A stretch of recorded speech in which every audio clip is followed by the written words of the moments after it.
నిజం చెప్పురా, నీకే పోయింది ఫీలు మనం చెక్కతాడ్రా.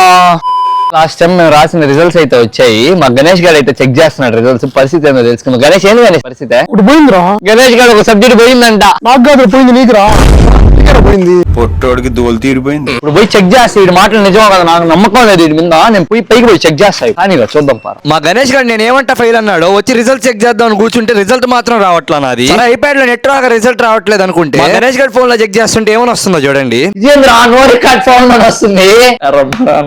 ఇప్పుడు కానీ నేను ఫెయిల్ అయి ఉండాలి. నువ్వు చెప్పినట్టే ఫెయిల్ అయితే కదా మన ఇంటికి బాగుందని వీడియోలు కావాలి. వీడియోలు దాన్ని ఎందేస్తా వీడియోలు అంటాడు మన నాన్న.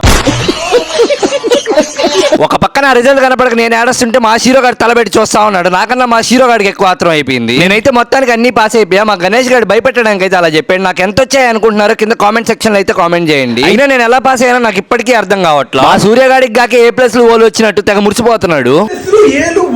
ఏం చేద్దామంటావు మరి? ఒక పక్క రిజల్ట్ వచ్చిందని చెప్పి అందరు రూమ్ లో కొట్టుకొని చేస్తా ఉంటే ఈడేం చేస్తున్నాడు చూడండి. కూర్చొని సీరియస్ గా గేమ్లు ఆడుతా ఉన్నాడు. గేమ్ ఆడుతున్నారు. రిజల్ట్ చెక్ చేసుకో. నువ్వు ఆగరా, రిజల్ట్ అడిగిపోద్ది ఆడేమంటుంది. అలా ఊరికే వీడియో చూసి వెళ్ళకపోతే అలా మీ లక్కీ అండ్స్ యూట్యూబ్ లో సబ్స్క్రైబ్ చేసుకోండి, ఇన్స్టాలో ఫాలో చేసుకోండి. Bye bye, Tata.